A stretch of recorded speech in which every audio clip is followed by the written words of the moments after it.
For nearly 3 decades, Kelly Ripa and Mark Consuelos have been a fixture in the American cultural landscape. To the daytime television audience, Kelly is the effervescent, quick-witted host who has guided millions through their mornings with a seemingly inexhaustible supply of energy. Mark, her husband of over 25 years, is the handsome, charismatic actor known for his roles in riveting dramas and, more recently, as her on-air partner in Banter and Business. Together, they project an image of a perfect union, a couple who fell in love at first sight, built a family and formidable careers in tandem, and who still, visibly, adore one another. Yet, to view their story solely through the lens of its gleaming highlights is to miss its most profound and relatable dimensions. The narrative of Kelly Ripa and Mark Consuelos is not one of a charmed life untouched by adversity, but rather a masterclass in resilience.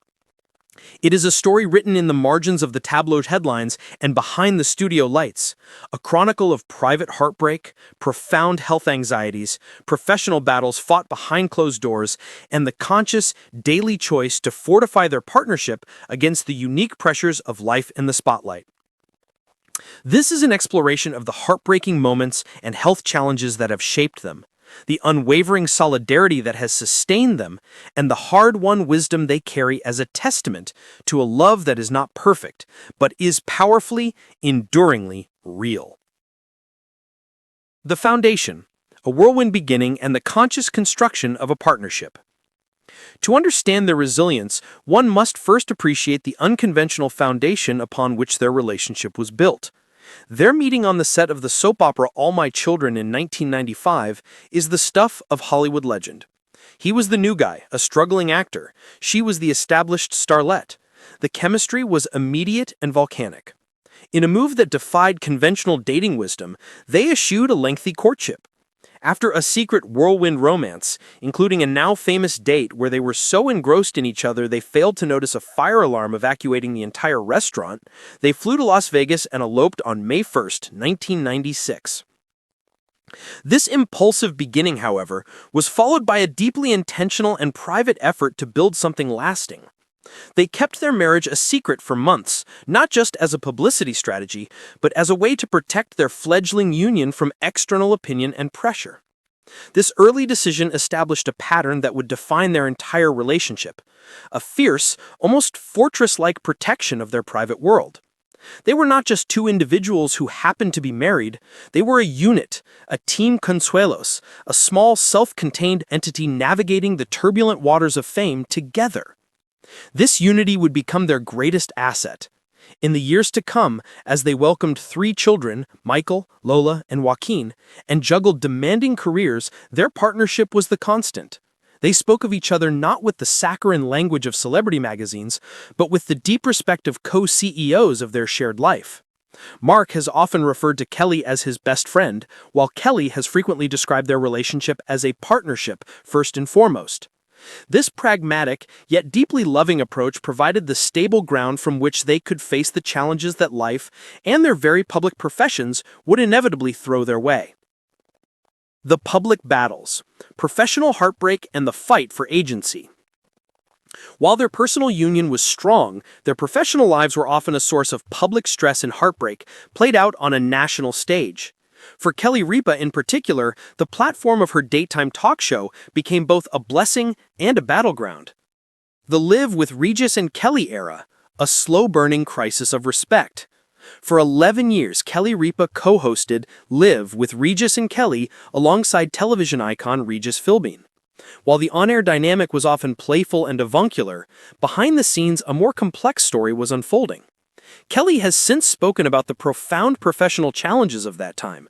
She was often infantilized, referred to as perky or chipper, in a way that diminished her intelligence and work ethic. She was the sidekick, a role she outgrew long before the structure of the show acknowledged it. The most public and heartbreaking professional moment of her career came in 2012, following Regis Philbin's retirement.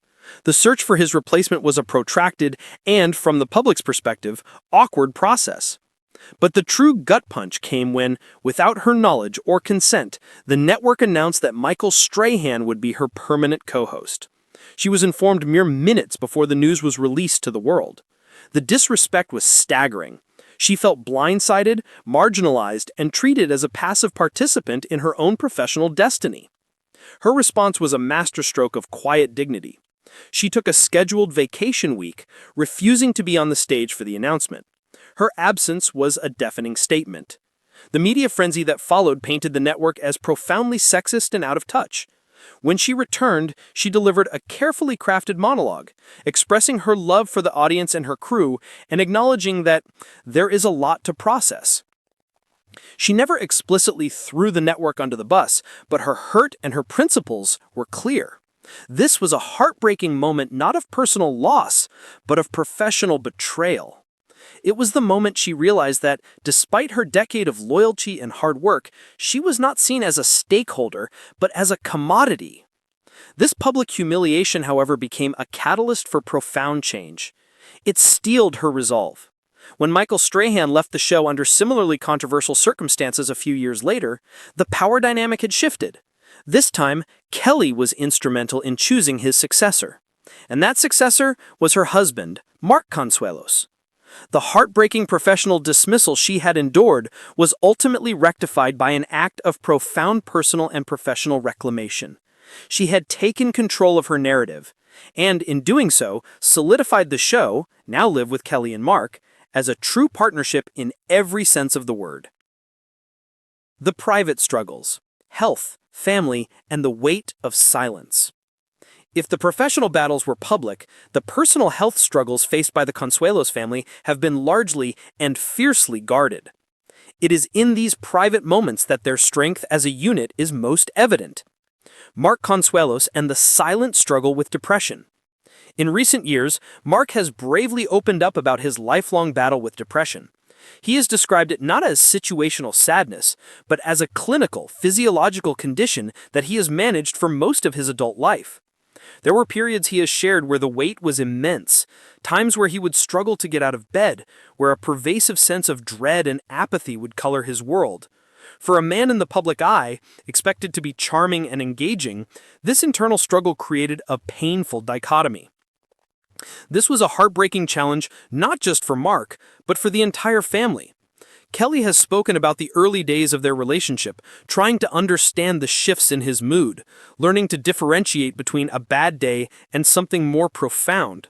She described it as learning a new language, the language of his depression. Her role became that of support and understanding, not of fixing. She learned to create a space where he felt safe to be vulnerable, without judgment. Mark's decision to seek therapy and find a management plan was a courageous step, one that required him to confront the stigma often associated with mental health, particularly for men. His openness has been a gift to his family and to his fans, transforming a private heartbreak into a source of public awareness and destigmatization. The family's journey with Jokin's health crisis. Perhaps the most terrifying and heartbreaking period for the family was their son Jokin's severe and life-altering health battle. During his early teens, Jokin was diagnosed with a rare and serious medical condition that required major orthopedic surgery. The details have been kept private, but both Kelly and Mark have alluded to the sheer terror of that time. Kelly has described the experience as the longest years of my life, a period marked by hospital visits, intense pain management for her son, and the agonizing helplessness that every parent feels when their child is suffering. She spoke of the darkest moments, sitting by his bedside, praying for his recovery. Mark, meanwhile, shouldered the burden of being the rock for both his wife and his son, all while managing his own fear and anguish. This was not a public relations problem.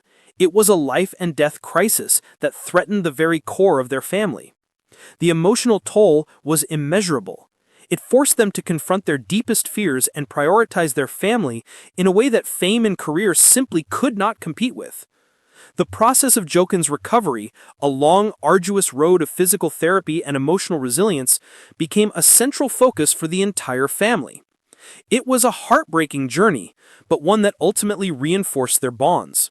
Seeing their son fight with such courage gave them a new perspective on their own challenges.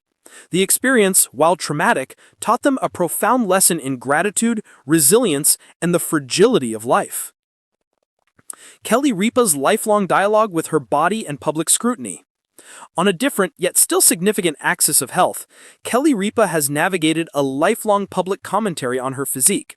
For years, she has been subjected to unsolicited and often cruel speculation about her weight, with accusations of being too thin and assumptions about unhealthy habits. This constant scrutiny has been a low-grade source of heartbreak and frustration. She has had to repeatedly defend her natural body type, explaining that she is a dedicated and lifelong athlete who maintains a disciplined fitness regimen and a healthy diet. The assumption that her figure must be the result of an eating disorder or poor health is a painful misconception she has had to combat for decades. This public body shaming, albeit from the opposite direction that many women face, represents a different kind of health struggle, one of mental and emotional fortitude against a narrative she cannot control. It is the heartbreak of being persistently misunderstood and judged.